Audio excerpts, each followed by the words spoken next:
result of it all.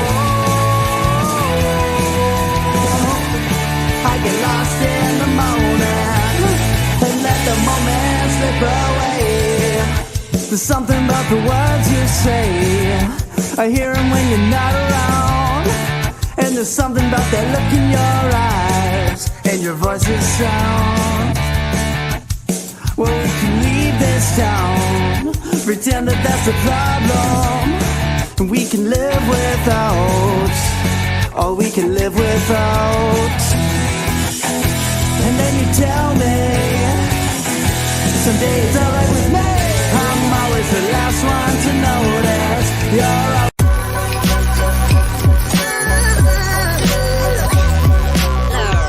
The following is a presentation of the Belly Up Sports Media Network. 1420 Sports Bar Podcast, Yankees Week in Review. Listen in throughout the baseball season as we will go over the week that was for the New York Yankees.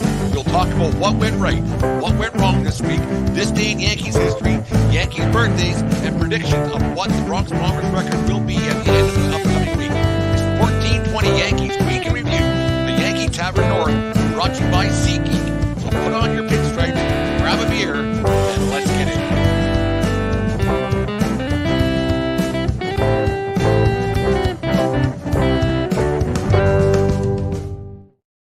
All right, the Yankee Week in Review. I got a kick out of that. What went right, what went wrong with the Yankees there. And we'll get into that in half a second. Anyway, today's show is brought to you by SeatGeek.com, the SeatGeek app. Use promo code 1420pod at SeatGeek.com today and save yourself $20 on your first purchase at SeatGeek. Remember, we are part of the Belly Up Media Network. Go to bellyupsports.com for all their great articles and other podcasts, as well as the Corner Booth podcast, the Rising the Occasion podcast, and my favorites, the guys at Craft Brewed Sports, are all there at bellyupsports.com. Thank you for everybody who tuned in yesterday to our third anniversary special. Yesterday was a lot of fun doing that with different podcast guys around things. It was a lot of laughs, nothing too serious, nothing too deep by any means, but we didn't solve any problems. Might have created a few more. But no, it was a lot of fun yesterday with our third anniversary podcast yesterday. 3 years doing this damn thing. Who would have thought? Longer than most relationships I've ever had. Actually, it's the second long relationship I've ever had. Anyways, just when you think it can't get any worse for New York Yankees, it has. It might be a silver lining, might be a blessing in disguise. We'll get to that in half a second. But losers of 8 in a row, swept 2 times in a row, once by a team, really, I'm going to say it one more time, really good Atlanta team, and once again by the Boston Red Sox. Boston's won 8 out of 9 this year against the Yankees, so it's not a surprise that the Yankees got swept this weekend, but by the Boston Red Sox. But it was a bit of an embarrassment at home in the Bronx, getting swept by a Boston team that wasn't supposed to be very good. We all know how bad the Yankees are. But before we get into that, can we actually just stop it? Just 100% stop it with the greatest rivalry in baseball or greatest rivalry in sports. It's not. There's so many more that are, we won't even get into them. There's so many more rivalries that are much more relevant than the Yankees Red Sox thing. It used to be. It hasn't been that way for a long time. It kind of died in 2004. The fans keep it alive a little bit, but even then, it's not the biggest rivalry in sport by any means for 2 reasons. One, there isn't a general hatred between the players anymore. They're like players don't stay with teams forever and ever. Oh man, they don't grow a hatred. They don't play 19 times like they used to just a year ago. And then in the past, so if you were drafted by the Yankees or signed by the Yankees, you hated the Red Sox because you were there for a long time, and vice versa. Players don't do that anymore. Players end up playing for that organization, even in the same season, sign here and there and everywhere. Jacoby Ellsbury, Johnny Damon, and the like. So that's reason number one. Reason number 2 why it's not a rivalry anymore in the Yankees Red Sox world is that both teams actually stink. They're not good at all, especially the Yankees right now, and the Red Sox are a little bit better, but both teams have to be relevant. Both teams have to be chasing a championship, and neither team is right now by any means. I can't see that happening this year for the Yankees or next year for the Yankees or for the Red Sox for that matter. So this greatest rivalry in sport thing, it's got to end. And the way Fox promotes it and TBS and whoever else is carrying these games, it's not the greatest rivalry in sport anymore by any means. So we really need to stop that. There it is. There's my rant for the day. I guess I got a few more coming on. The Yankees are 6 games back in a wild, or 6 games back of those Boston Red Sox, 9 back in a wild card spot, and 18 back in the division of the Baltimore Orioles, who were just continuing to surprise everybody. Their owner came out and said something pretty stupid earlier on today, so we'll get into that in half a second. I'll show you that right now. When he comes out and says he's already being a Nostradamus like prediction, saying that it's going to be tough to keep this franchise intact, this team intact, the way that these players are playing. They're going to want more money, and a small market team like ourselves that doesn't have a chance to sign all these guys long term. That's a cop out. That's saying I'm not going to spend. I have no intention of spending. I have no intention of doing anything. So for Baltimore Orioles fans, it's a bit of a kick in the pills right off the bat by their owner already saying 2 and 3 years down the road they're not going to go for it. He can go for it. He makes enough money off TV deals, and then if your building is packed, you can make more money, and on it goes. We've been through that 1,000 times. So Peter Angelos, I think his name is, he needs to just shut up, because he has the money to go and do this and make sure things get righted there in Baltimore for years to come. Anyways, get back to the Yankees here. That's the Yankees show here. They just don't have it. They don't got it. They're a terrible team. But I think this might be an actual good thing for this franchise right now. It's going to make it very easy for the late August call-ups, call them September call-ups, get guys up, and because this team has no expectations, no hope in winning, you can bring some guys up that will help your team long-term. See what you've got down on the farm, see what's going on down there. The one kid everybody's raving about is Everson Pereira kid. He's tearing the cover off the ball. He's a hell of a prospect, hell of a player. You can bring him up now. Like, they need an outfielder, and they can do 2 things with this. They can bring Pereira up, and it'll help to maybe put Judge on the bench a little bit, so Judge can just DH, because Judge needs to be a kind of not put out to pasture, but to put down a little bit, so he's not straining that foot a little bit. The only other option I see with Aaron Judge right now would be to sit him out for the season, but I don't think he's going to allow that the way the guy is. And another guy I would bring up is Austin Wells, a catcher. He's a heck of a prospect as well. He struck out a couple of times this weekend, but he also hit a couple home runs over the weekend down in Scranton. So it's good to see that the Yankees guys are doing that again, circa 2016, when you remember a young Aaron Judge was brought up. He had his home run his very first at bat, and then you had the Gary Sanchez deal where he had 24 home runs in 56 games, whatever it was. It was something ridiculous. The El Kraken show, whatever what it was there in the Bronx, it brought a little bit of life to that franchise and brought a little bit of hope to the Yankees when things weren't going so good in 2016. Remember, it was a couple years after the Jeter retired, the Tours, and the Mariano Rivera retirement in 2013. So they didn't really have a lot going for them in 2015, 2016. But when they brought those kids up, it got put a little bit of life back in the old ballpark, or the newer ballpark in the Bronx, I guess. And it brought a little bit of life to the franchise, and it gave fans some hope. But what they were going to see on coming up the next season, it turned out to be quite a successful season. 2017. I've said it 1,000 times on this podcast that 2017 is one of my favorite, most recent Yankee teams, because they damn near got there with a ragtag bunch and the like. So it was enough to get people to believe in that team a little bit. But I really like to see that happen with the guys coming up the minors. I think right now would be a very good time for Cashman, for Steinbrenner, and whoever else makes these decisions to say, okay, yeah, maybe now it's time. The season's over. Losing 3 in a row over the weekend, losing 8 in a row overall might be a blessing in disguise a little bit. Like you can't throw any more dirt on this grave. It's over. So you might as well start new and try to dig yourself out for next year.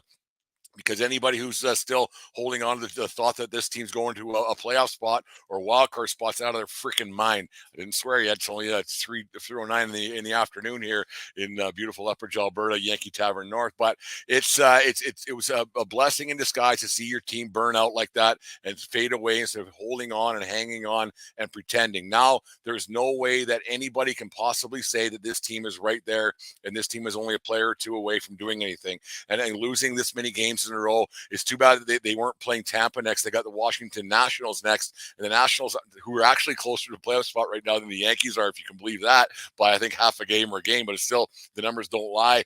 So you see a Yankees team that's so far behind they think they're ahead, but it's good to see that they are bottoming out. Like you'd like to see the Tampa Bay Rays get a hold of them and keep this losing streak going a little bit to guarantee that these guys will get a chance in the minors to come up and see what we got. And then the rest of the on the flip side of the coin is it will actually show management how bad this team actually is and how much work needs to be done. I don't think that it's a surprise to Cashman that something has to be done. I don't think it's a surprise to Cashman that it's what the team he's constructed is bad, that it hasn't worked out, that the guys that he got are old and slow and unathletic, and it hasn't worked. But I think it's a very good thing for a franchise to bottom out and say to hell with it, because the worst thing you can do is be 500, to be just okay. Because if you're just okay year in, year out, and it's all the Yankees have been for a very long time, is just okay, it goes to show what can happen now. Injury here and injury there, and you're done.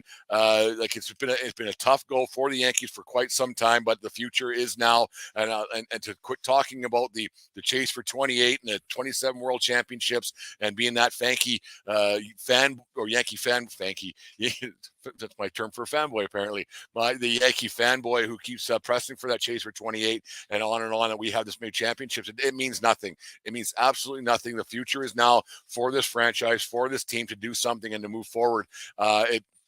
It hit a low on Saturday night or Friday night there. Apparently, Mr. Boone, he had a bit of a closed door meeting. These magical closed door meetings are supposed to solve everything. And they sprinkle fairy dust in the background there, and all the problems of the world get solved. And it didn't happen. They lost the next two games. They probably could have, won one yesterday. They kind of got screwed by the umpire and the video replay and everything else. But it shouldn't matter. And apparently Garrett Cole didn't even go to the closed door meeting. He'd already left by that point. He didn't even know what Boone said. He was kind of a surprise when he was told that there was a closed door meeting. What was said, he's like, well, he made something up. Cole's a pretty straight shooter. He's pretty level headed, it seems, but he's saying things aren't good in Yankee land. He said basically, yes, he's never been through something like this. And remember, he played on some pretty bad Pittsburgh Pirates teams back in 2015, like an 89 or 90 loss Pittsburgh Pirates team. So that's pretty tough to say that he's never been, that this is actually worse, or maybe because the expectations were a lot higher for his tenure with the Yankees. And I still think he should opt out, but there's a lot of legalities in there that me and the fan of the van Jim talked about that last week. But it's a good thing for the Yankees to bottom out, to realize that it is over, that this team isn't close, that they have to find a way to get better. And right now is to see what they got in the farm, and then maybe this will be a bit of a test for Mr. Cashman to see what they've drafted and developed in the minors, and see that maybe that Steinbrenner, this is an audition just as much for Cashman. I don't think they're going to fire Cashman by any means, which probably means they aren't going to fire Boone, because if they fire Boone, you bring some other moron in who does the exact same thing. And Boone looks defeated. I do feel bad for the guy. I'm a Boone guy, but he should never have had this job, like we've said before. But it's interesting to see the way he's played or not played, the way he's managed his team. And he says some pretty dumb things after games, saying we got to go on a heck of a run. We're very close. Well, you're not. And losing these 3 games to the Boston Red Sox was the proof in the pudding that it's got to change, and it's got to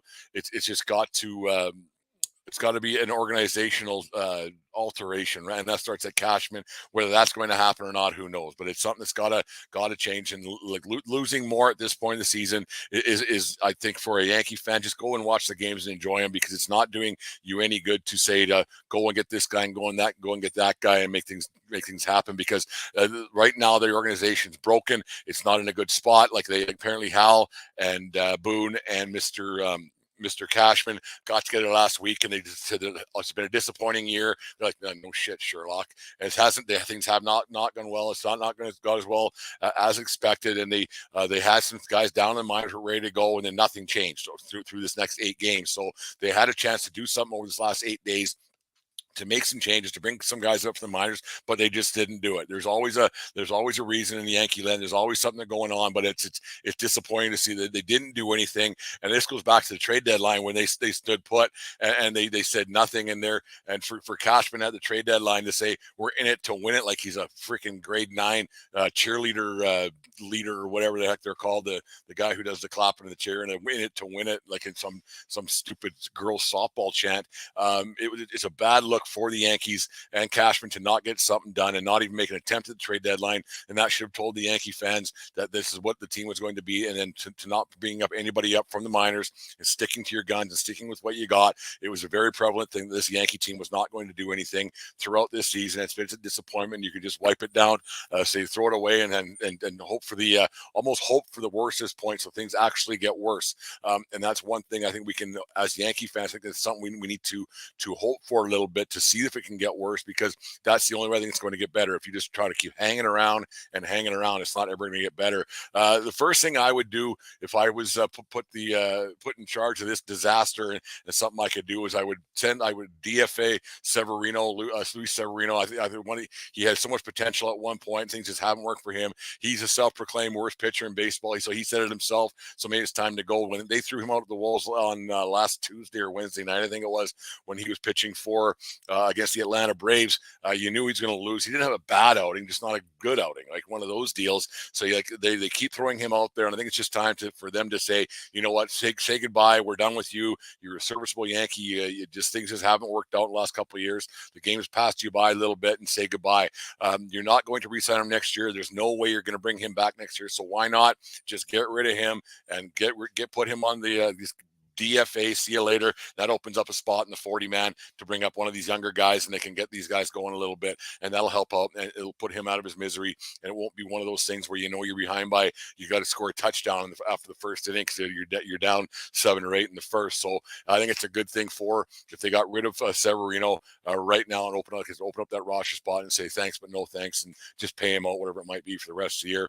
The next thing I would do is sit the whipping boy for the 1420 podcast, the Yankee week reviews. I would try to find a way to put Stanton on the bench most of the year for the rest of the season. Somehow find a way to just sit this guy down. He's hitting 195 right now. He strikes out more than he makes contact. He's an absolute disaster. Things have not done well for Stanton since he's come to the Yankees. They got 4 more years at X amount of dollars, and it's not a good look the way he's pins and needles and the Tin Man and everything else we talk about all the time.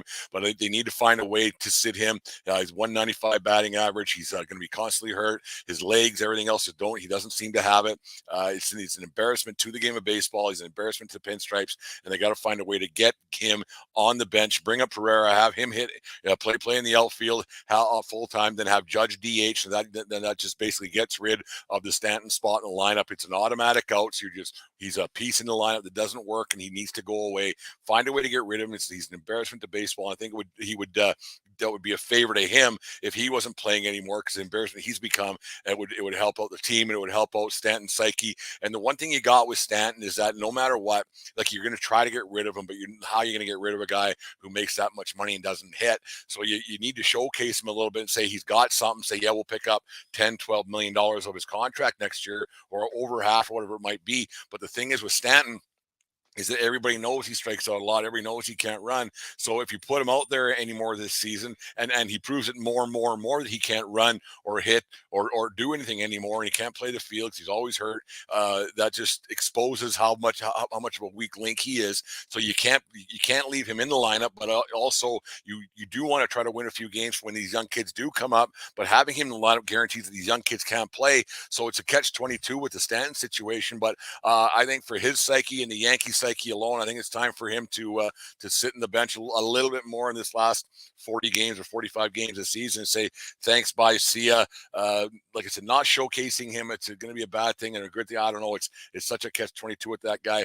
Third thing I would do is probably just shut Rizzo down for the year. That one's a pretty simple one. He's not playing right now, but actually announce it. I know they were humming and hawing this last couple of days about maybe bringing him out and having something done, but what's the point? And then when you have the concussion issues that he has, and that's something you can just say, we don't like screw it. And it's actually like the stuff that we know about brain injuries now compared to what it was 20 years ago, even 10 years ago now, actually. So having a guy like Rizzo sitting on the bench isn't going to be the worst thing ever to not play for the rest of the year, and say, you know what, we're going to just sit him down. We're going to just make sure that his health is okay. Then you can bring up another young guy to do something in the from the minor leagues, and give these guys a chance to have a showcase for those last 45 games and see what you got for 2024.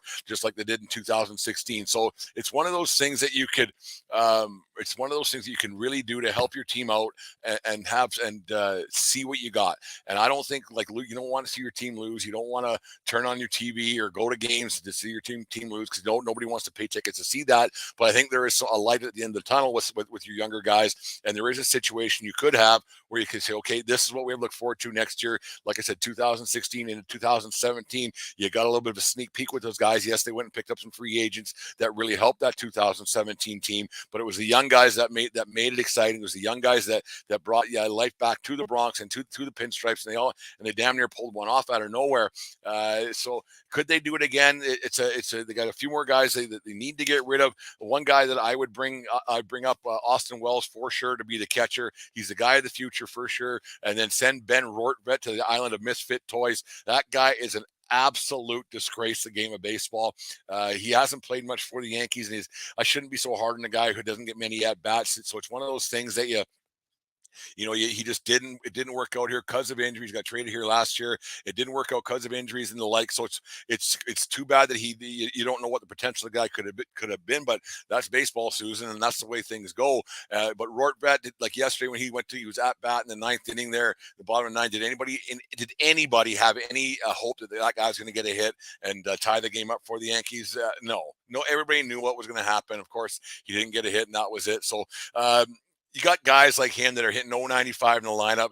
That's just awful, and that can't be done. You're not a major league caliber player. You're hitting 0.95. Same thing with Jake Bauers. He's your cleanup guy yesterday. If Jake Bauers is your cleanup guy for the New York Yankees, for the Bronx Bombers, you're in big trouble. So it's time for Bauers to go. It's time to revamp this lineup, bring the young kids up, and see what you got, because right now it's not good. They're not making the playoffs. They're not doing anything of any substance this year. See what they can do the last 45 games. Go 500 maybe and see what you got. They're going to be a last place team for the first time since 92 or 93, I think it was. This is the longest losing streak they've had since 1995, I think, so 28 years. It's not good. It's not a good look right now for the New York Yankees. It's time for them to make some wholesale changes. But the first things first is control what you control.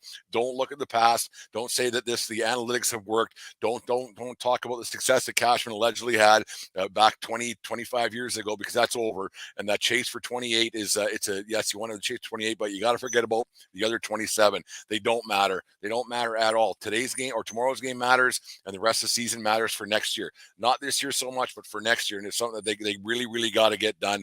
It's a long ways to the top. You want to rock and roll, and this team's a long ways away right now, and it's not good in Yankee land. Are they going to fire Cashman? Probably not. Are they going to fire Boone? I still don't think so, because what would that do for the rest of this season? I still think he probably comes back next year, but because really, Hal doesn't want to spend money on another manager, another GM that they just re-upped this past offseason. So I can't see them spending $3 to $5 million on someone to not be in the front office or on the bench.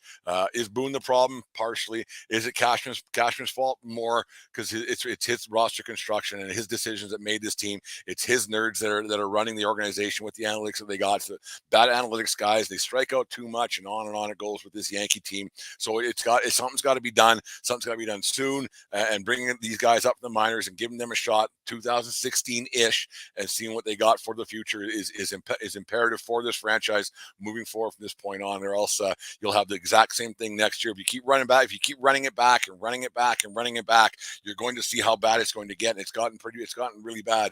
And you look at a team like the Baltimore Orioles, how they're flying right now, and they got a lot going on there, and they're going to make a run for the World Series this year, and they had to run things back, and they weren't relevant for a little bit. So it's one of those things that the Yankees need to take a page out of someone else's book for once, not think that the championships of the past are the most important thing. So anyways, I don't see them doing much good this year. Like I said, if they can go 500 the rest of the season, go and be respectable. If they can get to 500 overall, that would be nice.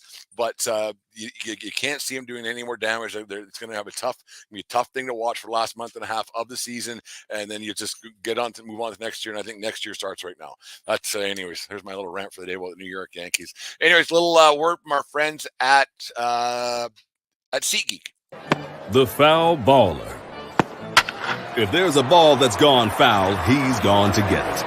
Under his watchful gaze, all bevs, binoculars, and ballpark brats are safe. He's the only thing that stands between his section and certain destruction. That's why he only trusts SeatGeek with his tickets. The ticketing app trusted by fans. SeatGeek, so fans can fan. You know, when things don't, thank you very much for friends at SeatGeek. That's promo code 1420pod at SeatGeek.com today to save yourself $20 on your first purchase at SeatGeek. Like one thing about having a team that has had some success in the past, I'm not saying go back and say, and tell people that you've won 27, but sometimes you get to go back and reminisce, watch things on YouTube a little bit and remember the good times. That's kind of what I did this morning when I was coming up with my On This Day in Yankee history. But anyways, on this day in 2009, the Yankees defeated the Boston Red Sox 20-11 in front of 37,869 people in Fenway Park in Boston in a game that took 3 hours and 57 minutes to complete. Hideki Matsui led the way with 2 home runs and 7 RBIs, and Mark Teixeira went 3 for 5 with 3 RBIs. Andy Pettitte got the win, going 5 innings, giving up 7 runs, 5 of them earned, and improved his record to 10-6 in the season. The win was the Yankees' 3rd in a row and improved their record to 77-45 on the year. So on this day in 2009, the Yankees and the Red Sox went to a battle of 20-11. What? And 3 hours, 3:57 is too long for a baseball game. I don't know. That's it's an awful lot of beers to be drinking at $18 a beer. I don't know how much you could afford to be doing that. But anyways, on this day in Yankees history. And happy 31st birthday to former Yankee Brandon Drury. Drury played in 18 games for Yankees in 2018. In his brief stop with the Yankees, Drury hit 176 in 57 plate appearances with 1 home run and 7 RBIs. Drury was drafted in the 4th round by Atlanta in the 13th round of the 2010 amateur draft out of Grant Falls High School in his hometown of Grant Falls, Oregon. So on this day, longtime Yankee great. No, he was there for a very short time. Brandon Drury drafted played his first game. Or it's happy birthday to Brandon Drury. I don't know why I stumbled on that one so bad. But anyways, there's a Yankee week in review. It wasn't a good week at all. Wasn't the good, the bad, and the ugly. It was just bad and ugly. And things got a lot worse as it went on. So let's hope that things can clean up for the Yankees a little bit for the remainder of the season. They won't be a playoff team by any means, but let's see what the young kids can do. Maybe get a new batch of baby bombers up to the Bronx and see what they can do for the rest of the season to see what they got for next year. Because we're in next year land already, Yankee fans. It's one of those things. Yeah, there we go. There's I got 3 with Washington coming up and 3 with Tampa. Expect them to go 2-4 in that next 6 games to get even further away from the 500 mark, the way things are going for the Yankees. Anyways, there it is for the week in review for the New York Yankees here at 1420 World Headquarters. Make sure you guys subscribe to our YouTube channel when you get a chance and talk to people about our show. We really appreciate everything you guys do here at 1420 World Headquarters. So anyways, remember, it doesn't matter where you are. It's who you're with. Have a good day, Yankee fans. We'll talk to you next week. Take me out to the ball game. Take me out with the crowd. Bunny some peanuts and Cracker Jack. I don't care if I never get back. Oh, it's root for the whole team. They don't win, it's a shame. Now it's 1, 2, 3 strikes. You're out at the old ball game.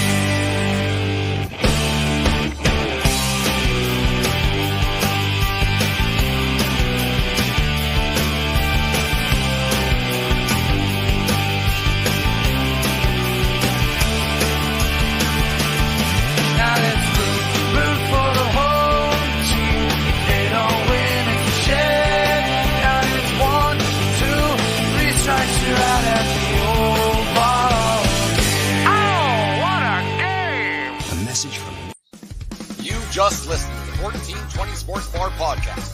4 beer with the sports talk and a whole lot more. We are part of the Belly Up Media Network. Let's get into it.